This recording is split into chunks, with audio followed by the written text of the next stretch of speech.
नमस्कार दोस्तों, डेट है आज की 18 अगस्त 2020 और स्वागत है आपका एडिटोरियल डिस्कशन में। आज 3 इश्यूज हमें डिस्कस करने हैं। सबसे पहले हिंदू का आर्टिकल हम डिस्कस करेंगे दिल्ली में एलजी और दिल्ली सरकार के बीच पावर टसल को लेके। दूसरे नंबर पे इंडियन एक्सप्रेस का एक आर्टिकल हम डिस्कस करेंगे सी राजा मोहन का, काफ़ी अच्छा आर्टिकल है। तीसरे नंबर पे जम्मू एंड कश्मीर में लगी इंटरनेट रिस्ट्रिक्शंस से संबंधित आर्टिकल हम डिस्कस करेंगे और सबसे लास्ट में चौथे नंबर पे एथिक्स का क्वेश्चन। चलिए डिस्कशन स्टार्ट करते हैं। फर्स्ट इंपॉर्टेंट आर्टिकल दिल्ली को चलाने में जुरिस्डिक्शनल कन्फ्लिक्ट के बारे में है। आप जीएस पेपर 2 के इस टॉपिक से आर्टिकल को रिलेट कर सकते हो। बेसिक्स की बात हम पहले करते हैं। हमारे संविधान का आर्टिकल 239 AA क्या कहता है? देखो, 1991 में 69th अमेंडमेंट की गई थी संविधान में और इस अमेंडमेंट की सहायता से यूनियन टेरिटरी ऑफ दिल्ली को स्पेशल स्टेटस दिया गया। यूनियन टेरिटरी ऑफ दिल्ली को रीडेजिनेट किया गया national capital territory of Delhi के तौर पर। और पहले एक पोस्ट हुआ करती थी दिल्ली एडमिनिस्ट्रेटर की, इस पोस्ट को भी चेंज कर दिया गया एलजी की पोस्ट में। मतलब दिल्ली एडमिनिस्ट्रेटर की पोस्ट को रीडेजिनेट कर दिया गया और नई पोस्ट बनी लेफ्टिनेंट गवर्नर। इस एक्ट ने दिल्ली में लेजिस्लेटिव असेंबली भी इस्टेब्लिश की और काउंसिल ऑफ मिनिस्टर्स का भी प्रोविजन किया गया। दिल्ली की जो लेजिस्लेटिव असेंबली है उसके पास देखो पावर है स्टेट लिस्ट में जो भी मैटर्स आते हैं या फिर कॉन्करेंट लिस्ट में जो भी मैटर्स आते हैं उन पर कानून बनाने की। लेकिन स्टेट लिस्ट में जो मैटर्स आते हैं उनमें से 3 मैटर्स को छोड़ के, एक पब्लिक ऑर्डर, पुलिस, लैंड, समझ गए? मतलब बाकी राज्यों की तरह दिल्ली की जो लेजिस्लेटिव असेंबली है वो भी स्टेट लिस्ट में आने वाले और कॉन्करेंट लिस्ट में आने वाले किसी भी सब्जेक्ट पर कानून बना सकती है, बट स्टेट लिस्ट में आने वाले 3 सब्जेक्ट्स को छोड़कर, पब्लिक ऑर्डर, पुलिस और लैंड। लेकिन अगर देखो पार्लियामेंट के द्वारा कोई कानून बनाया गया है और उसी सब्जेक्ट पर दिल्ली असेंबली के द्वारा भी कोई कानून बनाया गया है और दोनों कानूनों में आपस में टकराव है, तो चलेगी किसकी? कौन सा कानून प्रिवेल होगा? जो कानून पार्लियामेंट के द्वारा बनाया गया है। इसके अलावा दिल्ली में काउंसिल ऑफ मिनिस्टर्स, जिनको हेड किया जाता है दिल्ली चीफ मिनिस्टर के द्वारा, ये council of ministers aid and advice करेंगे दिल्ली के एलजी को, ताकि एलजी जो है अपने फंक्शंस को परफॉर्म कर सकें, एक्सेप्ट दोज फंक्शंस जिनमें एलजी की डिस्क्रिशनरी पावर होती है। समझ गए? मतलब एलजी जो है वो काउंसिल ऑफ मिनिस्टर्स की एड एंड एडवाइस से काम करेंगे, एक्सेप्ट उन फंक्शंस को छोड़ के जिनमें एलजी की डिस्क्रिशनरी पावर होती है। लेकिन देखो, अगर कोई डिफरेंस ऑफ ओपिनियन आ जाता है एलजी के बीच और काउंसिल ऑफ मिनिस्टर्स के बीच, मान लीजिए काउंसिल ऑफ मिनिस्टर्स ने एलजी को ये एडवाइस किया कि आप इसका ऑर्डर दे दीजिए, बट एलजी की जो राय है वो अलग है, दोनों की राय में, ओपिनियन में डिफरेंस है, तो फिर क्या होगा? ऐसे मामलों में देखो एलजी जो है वो ऑर्डर भेज सकते हैं प्रेसिडेंट को और प्रेसिडेंट उस ऑर्डर पर अंतिम फैसला लेंगे जिसको लेके डिफरेंस है एलजी और काउंसिल ऑफ मिनिस्टर्स के बीच। बट देखो, अगर मैटर कोई अर्जेंट है तो फिर ऐसी सिचुएशन में एलजी खुद ही फैसला ले सकते हैं कि काउंसिल ऑफ मिनिस्टर्स की बात को माना जाए या फिर ना माना जाए। ये प्रोविजन देखो बहुत इंपॉर्टेंट है और इस आर्टिकल में इसी प्रोविजन पे सबसे ज़्यादा इंपॉर्टेंस है, सबसे ज़्यादा फोकस है। इस प्रकार से बेसिक्स की बात हमने पहले की। देखो, अक्सर टकराव रहता था दिल्ली में, दिल्ली गवर्नमेंट और एलजी के बीच पूरी पॉलिसी पैरालिसिस देखने को मिलता था।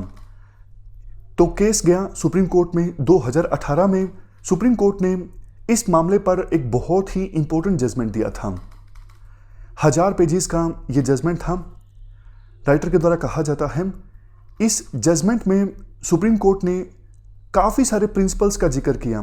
Constitutional morality, cooperative federalism, constitutional conscience, pragmatic federalism, इन सब बड़े बड़े प्रिंसिपल्स का जिक्र किया था सुप्रीम कोर्ट ने 2018 की अपनी जजमेंट में, जो कि थी दिल्ली में सरकार और एलजी के बीच पावर टसल को एड्रेस करने के लिए। इस जजमेंट में सुप्रीम कोर्ट लेफ्टिनेंट गवर्नर को अपने रियल फंक्शंस के बारे में याद दिलाते हैं और स्टेट गवर्नमेंट को भी बोलते हैं आपको समझना होगा दिल्ली जो है वो एक स्पेशल कैटेगरी की यूनियन टेरिटरी है।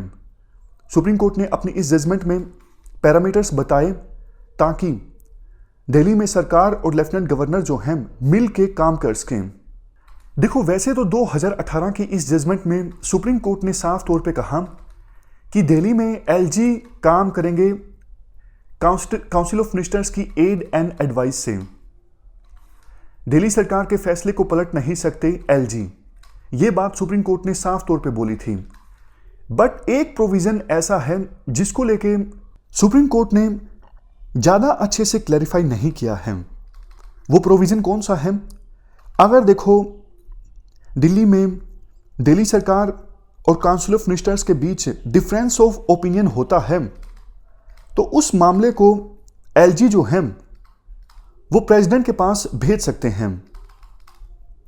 और अगर मामला अर्जेंट हो जिसको लेके डिफरेंस ऑफ ओपिनियन है तो फिर एलजी खुद ही डिसीजन ले सकते हैं और एलजी का जो डिसीजन है वो फाइनल होगा।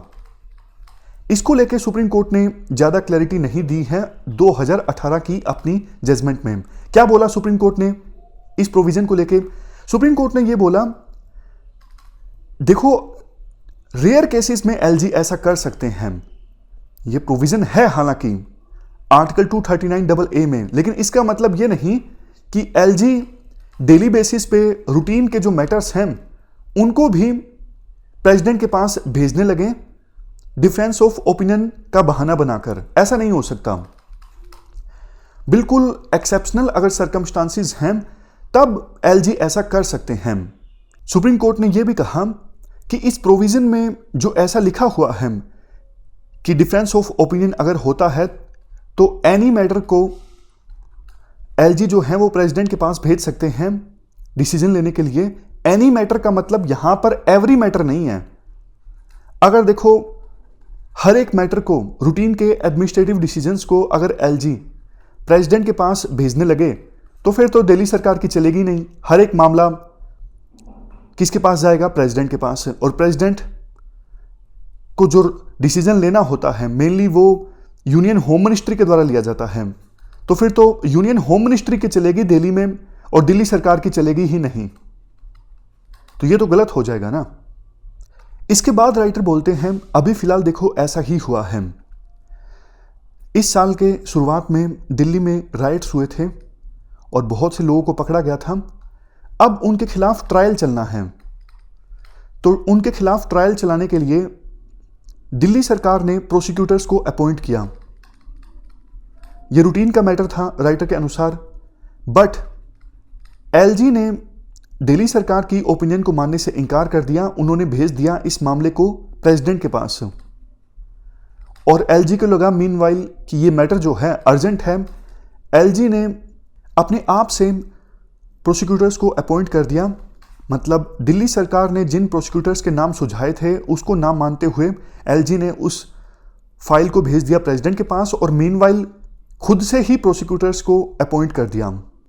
तो राइटर कहते हैं 2018 में सुप्रीम कोर्ट का जो जजमेंट था उस जजमेंट ने अभी भी पावर टसल को खत्म नहीं किया है। ये जो प्रोविजन है अभी भी कंट्रोवर्शियल है। क्या रूटीन के एडमिनिस्ट्रेटिव मैटर्स को एलजी जो हैं वो प्रेसिडेंट के पास भेज सकते हैं डिफरेंस ऑफ ओपिनियन का नाम लेकर, या फिर बिल्कुल एक्सेप्शनल और रेयर सर्कमस्टांसिस में एलजी ऐसा कर सकते हैं? लास्ट में देखो राइटर दो बातें बोलते हैं। संविधान के प्रोविजंस के अनुसार यूनियन गवर्नमेंट दिल्ली में स्टेट लिस्ट में आने वाले और कॉन्करेंट लिस्ट में आने वाले किसी भी सब्जेक्ट पर कानून बना सकती है। बट देखो जिन सब्जेक्ट्स पर दिल्ली असेंबली कानून बना सकती है उन सब्जेक्ट से संबंधित जो एग्जीक्यूटिव पावर्स हैं वो तो दिल्ली सरकार के पास ही होंगी। यूनियन गवर्नमेंट के पास एग्जीक्यूटिव पावर्स नहीं होंगी उन सब्जेक्ट्स को लेके। समझ गए? मैं फिर से बोलता हूं, यहां पे आपको क्लैरिफाई होना चाहिए। देखो स्टेट लिस्ट में जो सब्जेक्ट्स आते हैं और कॉन्करेंट लिस्ट में जो सब्जेक्ट्स आते हैं दोनों पर यूनियन गवर्नमेंट जो है वो कानून बना सकती है। पार्लियामेंट की सहायता से। बट उन सब्जेक्ट्स पर जो एग्जीक्यूटिव पावर्स है ना, वो दिल्ली सरकार के पास ही होंगी। लेजिस्लेटिव पावर्स एक्सक्लूसिव नहीं है, मान लिया, क्योंकि पार्लियामेंट भी कानून बना सकती है उन सब्जेक्ट्स पर, लेकिन एग्जीक्यूटिव जो पावर्स हैं वो दिल्ली सरकार के पास ही होंगी एक्सक्लूसिवली। ये बात बोली गई है संविधान में। इवन सुप्रीम कोर्ट ने भी ये बोला था कि यूनियन गवर्नमेंट अपनी एग्जीक्यूटिव अथॉरिटी को एक्सरसाइज नहीं कर सकती उन मामलों में जिनमें दिल्ली सरकार के पास एक्सक्लूसिव जुरिडिक्शन है, जैसे appointment of prosecutors. But LG ने अभी दिल्ली सरकार के फैसले को नहीं माना और अपनी तरफ से ही प्रोसिक्यूटर्स को अपॉइंट कर दिया दिल्ली राइट्स से संबंधित केस में ट्रायल चलाने के लिए। इसके बाद दूसरी इंपॉर्टेंट बात लास्ट में राइटर ये बोलते हैं, ये बात सच है कि 2018 की अपनी जजमेंट में सुप्रीम कोर्ट ने साफ तौर पर तो ये क्लैरिफाई नहीं किया था कि एलजी कौन से मामले को प्रेसिडेंट के पास भेज सकते हैं अगर काउंसिल ऑफ मिनिस्टर्स के साथ डिफरेंस ऑफ ओपिनियन है। बट जजमेंट से सुप्रीम कोर्ट की जो भावनाएं थी वो साफ हैं।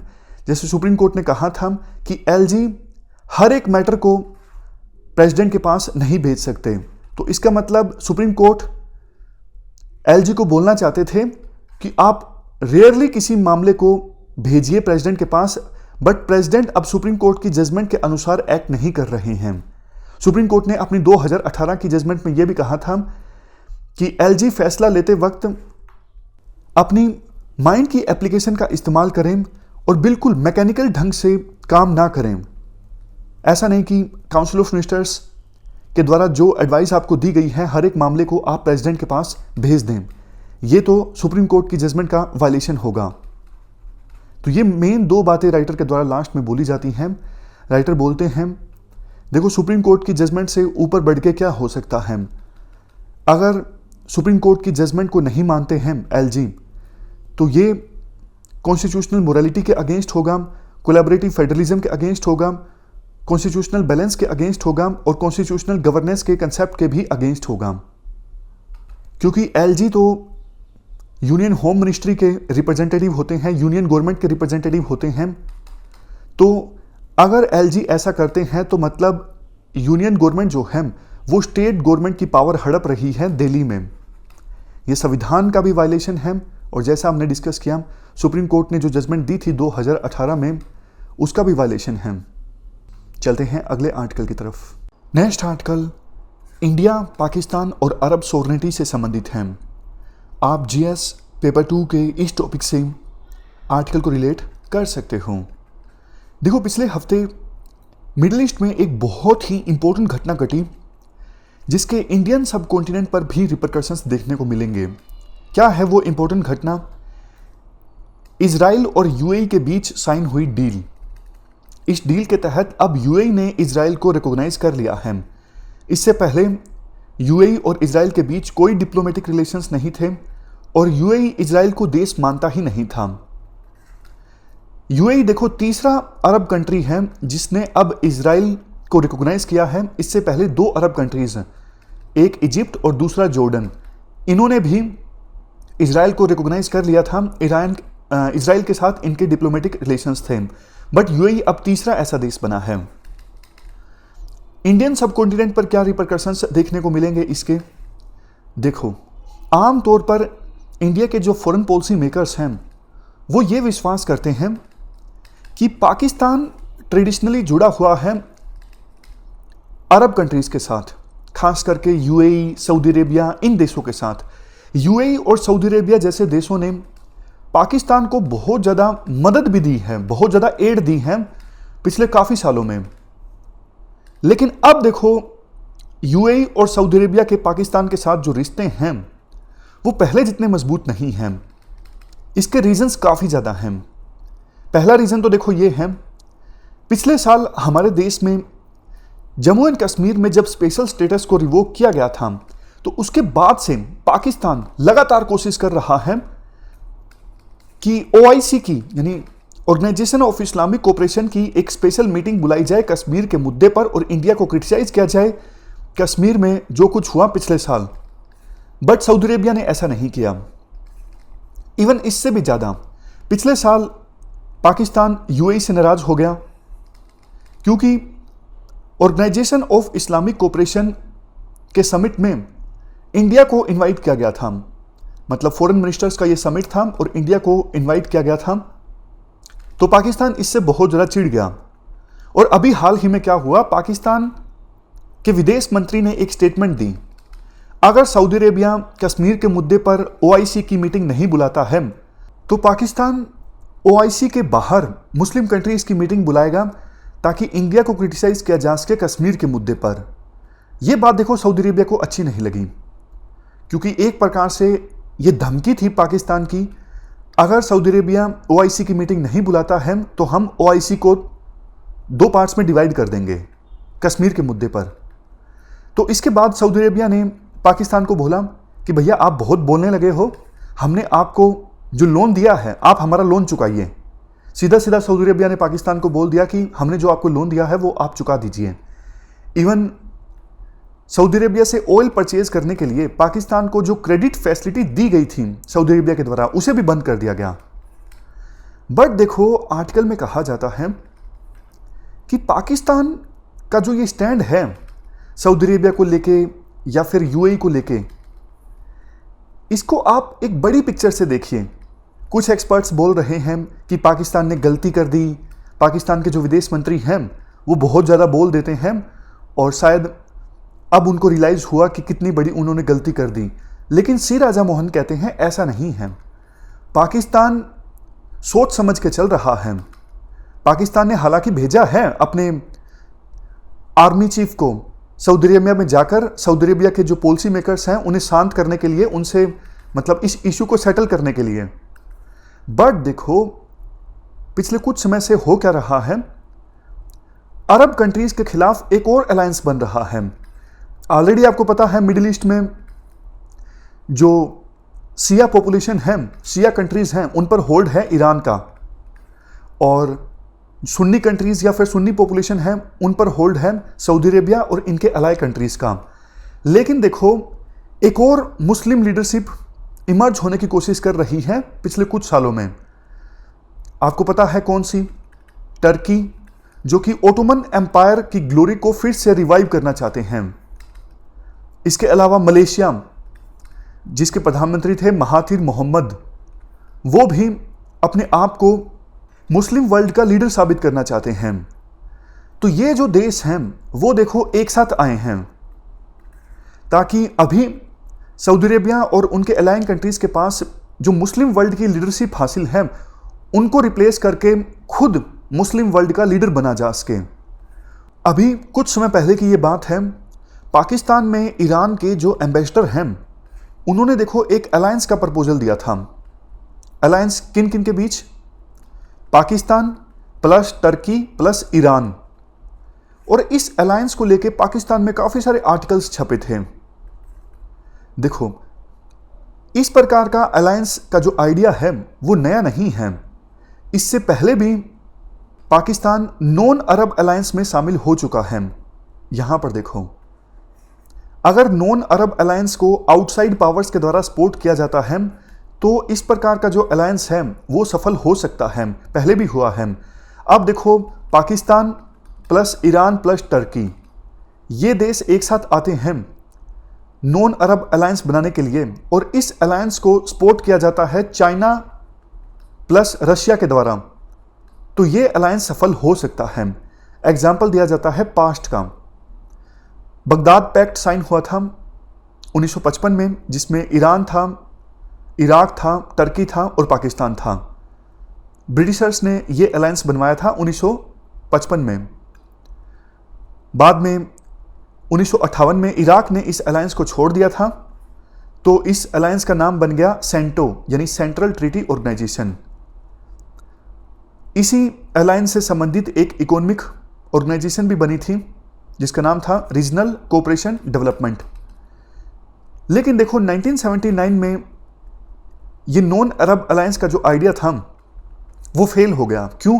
क्योंकि ईरान में उस समय 1979 में इस्लामिक रेवोल्यूशन आ गया था। बट देखो ये आइडिया फिर से रिवाइव हुआ 1985 में।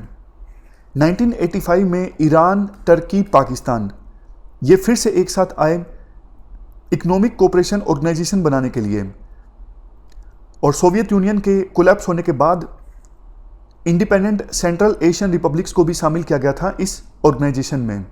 तो इतिहास को देखते हुए ऐसा लगता है एक बार फिर से कोशिश चल रही है नॉन अरब अलायंस बनाने की, जिसमें टर्की होगा, ईरान होगा, पाकिस्तान होगा, और इनको सपोर्ट किया जाएगा रशिया और चाइना के द्वारा। सबकी अपनी अपनी एस्पायरेशंस हैं। टर्की देखो ये चाहता है कि ओटोमन एम्पायर की ग्लोरी को फिर से रिवाइव किया जाए। ओटोमन एम्पायर मुस्लिम वर्ल्ड का लीडर था, तो टर्की अभी मुस्लिम वर्ल्ड का लीडर बनना चाहता है और अरब वर्ल्ड में भी अपना इन्फ्लुएंस इंक्रीज करना चाहता है सऊदी अरेबिया और सऊदी अरेबिया के अलाइ कंट्रीज की लीडरशिप को ख़त्म करके।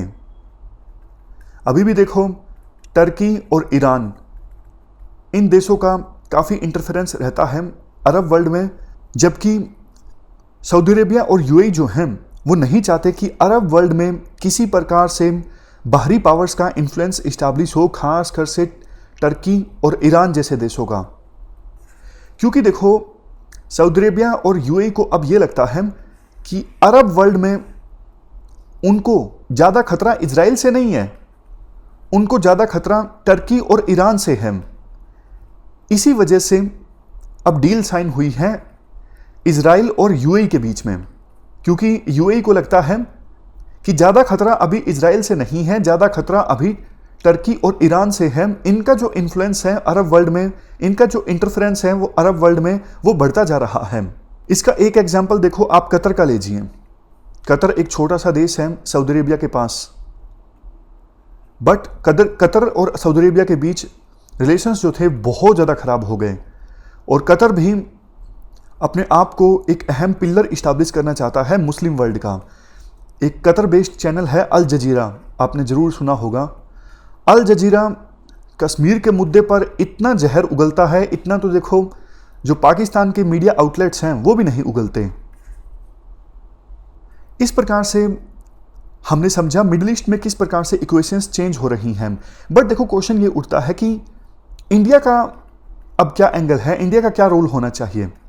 देखो अगर Iran plus Turkey plus Pakistan ये देश एक साथ आते हैं, नॉन अरब अलायंस इस्टेब्लिश करते हैं और इनको सपोर्ट किया जाता है रशिया प्लस चाइना के द्वारा, तो ये इंडिया के लिए अच्छा संकेत नहीं है। क्योंकि टर्की आपको पता है इंडिया को बहुत क्रिटिसाइज करता है कश्मीर के मुद्दे पर, पाकिस्तान का साथ देता है। पाकिस्तान तो हमेशा से हमारा एनिमी कंट्री है, और चाइना के साथ भी हमारे रिलेशंस अभी फिलहाल अच्छे नहीं हैं। तो ये अलायंस एक प्रकार से इंडिया के भी अगेंस्ट रहेगा। तो फिर इंडिया को अरब सॉवरेनिटी का पूरी तरह से समर्थन करना चाहिए। इंडिया को 5 पॉइंट्स पर ध्यान देना चाहिए। सबसे पहले तो इंडिया अरब कंट्रीज को यह ना बताए कि उनके लिए क्या अच्छा है। अरब कंट्रीज अपने नॉन अरब नेबर्स हैं, फॉर एग्जांपल इजराइल, टर्की या फिर ईरान के साथ अगर रिश्ते सुधारना चाहते हैं तो इंडिया अरब कंट्रीज के प्रयासों का समर्थन करे। यह इंडिया का पहला स्टेप होना चाहिए। दूसरा सजेशन, हमें अरब वर्ल्ड में फॉरेन कंट्रीज की इंटरवेंशन को अपोज करना चाहिए। इससे पहले देखो अरब वर्ल्ड में इंटरफेयर किया जाता था या तो वेस्टर्न कंट्रीज के द्वारा, फॉर एग्जांपल यूएसए के द्वारा या फिर इजराइल के द्वारा। बट जैसा हमने डिस्कस किया, अब ज़्यादातर अरब कंट्रीज को यह लगता है उनको जो खतरा है वो ईरान से है और टर्की से है, ना कि इजराइल या फिर वेस्टर्न कंट्रीज से। तीसरा सजेशन, हमें अरब इकोनॉमिक इंटीग्रेशन को सपोर्ट करना चाहिए। इसके साथ साथ अरब कंट्रीज के बीच में अगर पॉलिटिकल रिकॉन्सिलिएशन होता है, मतलब अभी अरब कंट्रीज के बीच कोई विवाद है, आपस में वो सुलझाते हैं, तो हमें उनका समर्थन करना चाहिए। अरब वर्ल्ड में जो रीजनल इंस्टीट्यूशंस हैं उनको मजबूत करने के लिए भी हमें अपना समर्थन देना चाहिए। चौथा सजेशन, देखो हमारे जो जियोपॉलिटिकल इंटरेस्ट हैं वो इन देशों के साथ ज़्यादा अलाइन करते हैं जो मॉडरेट्स हैं, जैसे Egypt, Jordan, Saudi Arabia, UAE, Oman. इन देशों में आज के समय में ज़्यादा एक्सट्रीमिज्म नहीं देखने को मिलता जितना कि टर्की में है या फिर जितना कि ईरान में है, पाकिस्तान में है। तो हमारे इंटरेस्ट इन देशों के साथ अलाइन करते हैं। पांचवा, जब देखो वेस्ट एशिया में इक्वेशंस तेजी से चेंज हो रही हैं तो इंडिया हाथ पे हाथ धरा नहीं बैठ सकता। ये जो नॉन अरब अलायंस बनेगा जिसमें टर्की, मलेशिया, चाइना ये सब होंगे, इन देशों ने देखो इंडिया की टेरिटोरियल सोवरेनिटी को चैलेंज किया है कश्मीर में। इसलिए हमें पूरी तरह से अरब सोवरेनिटी के पक्ष में आना चाहिए। मतलब इस अलायंस के विरुद्ध जो अरब कंट्रीज हैं, for example Saudi Arabia, UAE, उनके समर्थन में हमें पूरी तरह से आना चाहिए। तो ये पूरा आर्टिकल हमने डिस्कस किया। वैसे बीच में एक बात और ये भी बोली गई थी कि पाकिस्तान को ये लगता है, पहले तो देखो पाकिस्तान यूएसए का दोस्त हुआ करता था, लेकिन अब पाकिस्तान को ये लगता है मिडिल ईस्ट से यूएसए अब अपने कदम पीछे खींच रहा है और चाइना का इन्फ्लुएंस इस्टेब्लिश होगा मिडिल ईस्ट में। तो अब नॉन अरब अलायंस में शामिल होना उनके लिए ज़्यादा ठीक है। इवन चाइना को ये लगता है। इसके बाद नेक्स्ट हमारा आर्टिकल जम्मू एंड कश्मीर में रिस्ट्रिक्शंस को लेके जुडिशरी की फंक्शनिंग के बारे में है। आप जीएस पेपर 3 के इस टॉपिक से और जीएस पेपर 2 के फंक्शनिंग ऑफ जुडिशरी टॉपिक से आर्टिकल को रिलेट कर सकते हो। क्या कंटेस्ट है? देखो, जब से जम्मू एंड कश्मीर में स्पेशल स्टेटस को रिवोक किया गया है तब से लेके अभी तक इंटरनेट फैसिलिटीज पर रिस्ट्रिक्शंस लगी हुई हैं कश्मीर में। अभी हाल ही में जम्मू एंड कश्मीर प्रशासन ने यह निर्णय लिया कि कश्मीर के 2 डिस्ट्रिक्ट्स में ट्रायल बेसिस पर 4G सर्विसेज को रीस्टोर किया जाएगा। जम्मू एंड कश्मीर प्रशासन का कहना है वायलेंस बढ़ने की संभावना है अगर पूरी तरह से 4G सर्विसेज को रीस्टोर कर दिया जाता है, तो वायलेंस को प्रिवेंट करने के लिए ही रिस्ट्रिक्शंस लगाई गई हैं इंटरनेट के ऊपर कश्मीर में। आर्टिकल में कहा जाता है, देखो इंटरनेट आज के समय में हमारी बेसिक मूलभूत आवश्यकता है और जब से महामारी आई है तो इंटरनेट की आवश्यकता तो और भी ज़्यादा हो गई है। हर एक क्षेत्र में, business, education, health care, information, हर क्षेत्र में इंटरनेट की आवश्यकता है। बट कश्मीर में इंटरनेट रिस्ट्रिक्शंस का लगना, इससे कश्मीर को बहुत ज़्यादा लॉस हो रहा है। एक आंकड़े के अनुसार Kashmir chamber of commerce and industry के जो प्रेसिडेंट हैं वो कहते हैं कि पिछले साल कश्मीर की इकोनॉमी को 40,000 करोड़ का नुकसान पहुंचा इंटरनेट पर रिस्ट्रिक्शंस के कारण। टूरिज्म, हैंडीक्राफ्ट और एग्रीकल्चर को भी बहुत नुकसान पहुंचा रिस्ट्रिक्शंस के कारण।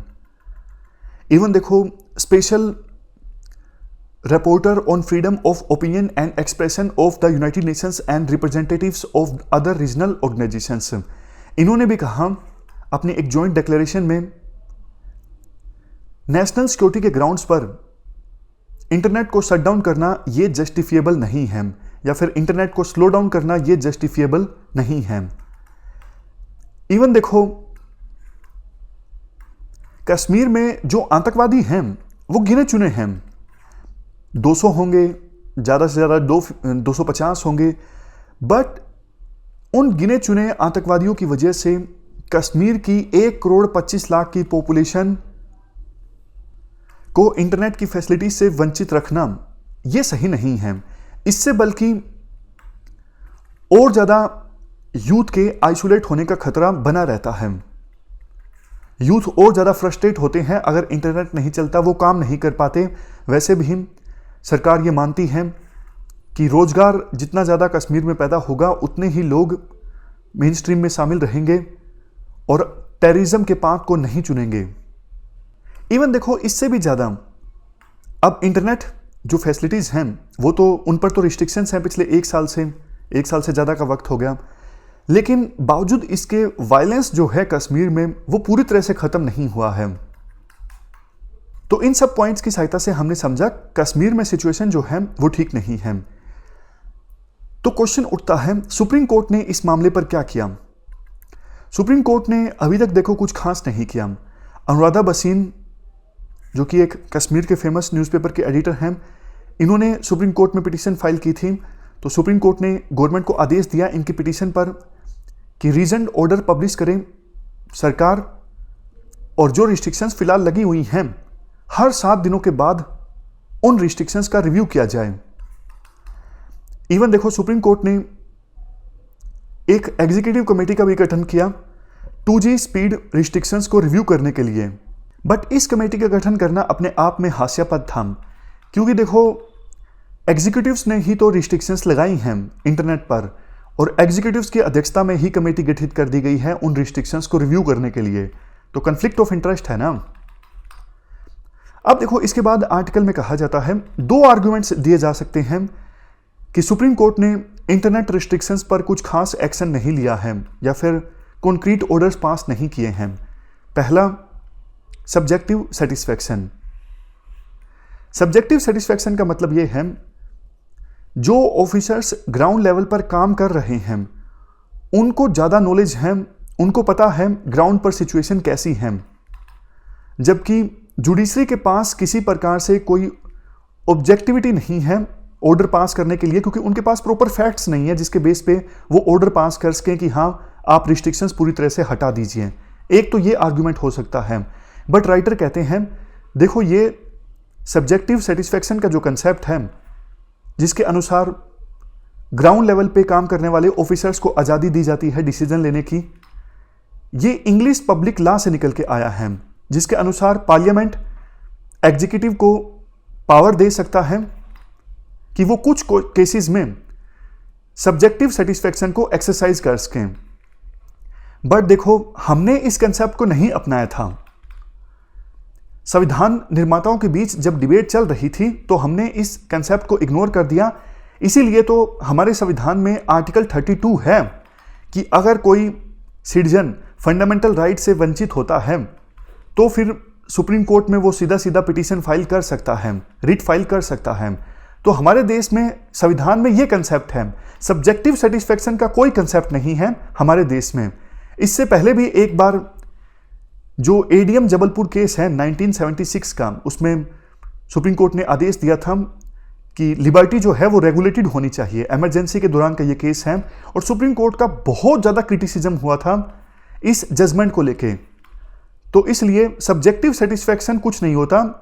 अगर फंडामेंटल राइट्स का वायलेशन होता है तो सुप्रीम कोर्ट उस पर ऑर्डर जारी कर सकती है ताकि सिटीजन्स के फंडामेंटल राइट्स को प्रोटेक्ट किया जा सके। अब कश्मीर में लोगों के फंडामेंटल राइट्स का हनन हो रहा है तो सुप्रीम कोर्ट को ऑर्डर पास करने चाहिए थे। सुप्रीम कोर्ट ये नहीं बोल सकती कि ग्राउंड लेवल पे जो ऑफिसर्स काम कर रहे हैं उनको ज़्यादा पता है, उनके ऊपर ये फैसला छोड़ देना चाहिए। इसके बाद देखो दूसरा आर्गुमेंट ये दिया जाता है कोर्ट के पास इतनी कॉम्पिटेंस नहीं है कि वो नेशनल सिक्योरिटी से संबंधित मैटर्स को रिव्यू कर सकें। देखो अगर इस आर्गुमेंट को मान लिया जाए तो फिर तो सुप्रीम कोर्ट को क्रिप्टो करेंसी के इस्तेमाल पर भी अपना वर्डिक्ट नहीं देना चाहिए था। आधार कार्ड को सिम कार्ड से लिंक करने के इशू पर भी अपना वर्डिक्ट नहीं देना चाहिए था। तो ये कोई आर्गुमेंट बनता नहीं है ये कहना कि सुप्रीम कोर्ट के पास कॉम्पिटेंसी नहीं है नेशनल सिक्योरिटी से संबंधित मामलों को रिव्यू करने की। लास्ट में कंक्लूजन में कहा जाता है अनुराधा बसीन के केस में सुप्रीम कोर्ट ने यह रिकॉग्नाइज किया कि प्रोपोर्शनलिटी टेस्ट को अपनाना जरूरी है ये असेस करने के लिए सेंट्रल गवर्नमेंट ने या फिर जम्मू एंड कश्मीर प्रशासन ने जो रिस्ट्रिक्शंस लगाई हैं वो कितनी उचित हैं या फिर अनुचित हैं। 4 स्टेप्स जस्टिफिकेशन में क्या क्या होना चाहिए। सबसे पहले गवर्नमेंट बताए सुप्रीम कोर्ट को कि जो रिस्ट्रिक्शंस लगाई गई हैं कश्मीर में उनसे एक लेजिटिमेट एम हासिल होता है। इस केस में वो लेजिटिमेट एम है नेशनल सिक्योरिटी। दूसरी जस्टिफिकेशन ये दे कि जो रिस्ट्रिक्शंस लगाई गई हैं वो सूटेबल हैं लेजिटिमेट एम को अचीव करने के लिए। तीसरी जस्टिफिकेशन सरकार ये दे जो रिस्ट्रिक्शंस लगाई गई हैं उनके अलावा कोई और अल्टरनेटिव नहीं था उन रिस्ट्रिक्शंस को लगाने का। मतलब समझ गए, मतलब जैसे इंटरनेट रिस्ट्रिक्शंस लगाई गई हैं तो इसके अलावा और कोई चारा था ही नहीं सरकार के पास, और कोई अल्टरनेटिव नहीं था। सबसे लास्ट में जो रिस्ट्रिक्शंस लगाई गई हैं इनका जो एडवर्स इम्पैक्ट होगा वो देखो कम होगा एज कंपेरिजन टू जितना बेनिफिट होगा इन रिस्ट्रिक्शंस से। तो ये 4 पॉइंट की जस्टिफिकेशन सरकार को देनी चाहिए सुप्रीम कोर्ट को।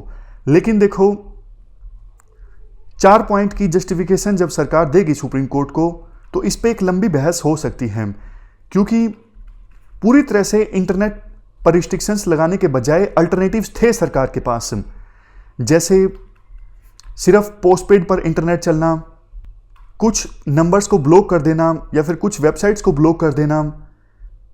ये सारी जो अल्टरनेटिव्स थे सरकार के पास मौजूद थे, लेकिन सरकार ने इनका सहारा नहीं लिया। और सरकार ये बोलती है कि 2G की स्पीड से ई लर्निंग एप्लीकेशन से ई बुक्स और ये वेबसाइट्स तो आसानी से चल जाती हैं। सोच के देखिए, सरकार अपने ही आर्ग्यूमेंट को कितना कॉन्ट्राडिक्ट कर रही है। एक तरफ सरकार कहती है कि हमने इंटरनेट पर रिस्ट्रिक्शंस इसलिए लगाई हैं ताकि जो प्रोपगेंडा वाली वीडियोस हैं वो शेयर ना हो सके। तो अगर 2G से ये सारी चीज़ें हो जाएंगी फिर तो वो वीडियोस भी तो शेयर हो जाएंगी ना प्रोपगेंडा वाली, फिर फ़ायदा ही क्या इंटरनेट पर रिस्ट्रिक्शंस लगाने का। तो सरकार का ये आर्गुमेंट अपने आप में काफ़ी ज़्यादा कॉन्ट्राडिक्टरी है। ये हमने पूरा आर्टिकल डिस्कस किया। अब लास्ट में आप एथिक्स का एक क्वेश्चन देख लीजिए। क्वेश्चन है, examine the following along with relevant examples. An action can be legally wrong but ethically correct and vice versa. Vice versa का मतलब ये है, आगे ये आएगा, an action can be legally right but ethically wrong. तो ये दो स्टेटमेंट्स हैं और दोनों को आपको एग्जामिन करना है रेलेवेंट एग्जाम्पल्स के साथ। देखो, क्वेश्चन की स्टार्टिंग में आप लॉ और एथिक्स के बीच में डिफरेंस बताओगे, उसके बाद इन स्टेटमेंट से संबंधित एग्जाम्पल्स दोगे। तो आप बताइए, सोच के देखिए, कोई ऐसा एक्शन मुझे आप बताइए जो लीगली रोंग है बट एथिकली राइट है। क्या हम कैपिटल पनिशमेंट को बोल सकते हैं? ये लीगली राइट है और एथिकली रोंग है, कैपिटल पनिशमेंट। इसके अलावा जैसे देखो 18वीं सेंचुरी में स्लेवरी लीगल हुआ करती थी, लेकिन एथिकली गलत थी स्लेवरी। तो ये सारे एग्जाम्पल्स आप दे सकते हो। अब मुझे आप ऐसा एक्शन का एग्जाम्पल दीजिए जो लीगली रोंग है बट एथिकली करेक्ट है। इसका एग्जाम्पल देखो है, जैसे स्लम सेटलमेंट होती है। स्लम सेटलमेंट अब कानून के तो खिलाफ है, इलीगल रूप से बस्तियां बिछाई गई हैं, बट उनको क्लियर करना कानून के हिसाब से सही है, बट बिना उनको दूसरी जगह पे घर प्रोवाइड किए उनको क्लियर करना ये एथिकली रोंग है। समझ गए? जैसे एक और एग्जांपल ले लीजिए। देखो, मान लीजिए किसी का एक्सीडेंट हो जाता है और एक गाड़ी उस घायल को जल्दी से हॉस्पिटल में पहुंचाती है और इस चक्कर में ट्रैफिक सिग्नल को वायलेट कर दिया जाता है। तो ये क्या है? ये लीगली तो गलत है ट्रैफिक सिग्नल को वायलेट करना, लेकिन एथिकली और मॉरली ठीक है, क्योंकि ट्रैफिक रूल को वायलेट करने के बजाय उस समय इंपॉर्टेंट था घायल को जल्द से जल्द हॉस्पिटल में पहुंचाना ताकि उस घायल की जान बच सके। लास्ट में आप बोल सकते हो कि देखो, पब्लिक ऑफिशियल को ड्यूटी परफॉर्म करते वक्त दोनों एस्पेक्ट से सोचना चाहिए, लीगल एस्पेक्ट से भी और एथिकल एस्पेक्ट से भी, क्योंकि ब्यूरोक्रेट्स को भी लॉज का इंटरप्रिटेशन करना पड़ता है। तो लॉज का इंटरप्रिटेशन करते वक्त उनको एथिकल सेंसिटिविटी को भी ख्याल में रखना चाहिए। तो ये हमने एथिक्स का क्वेश्चन डिस्कस किया। आज के इस डिस्कशन में इतना ही है। Thank you very much for discussion.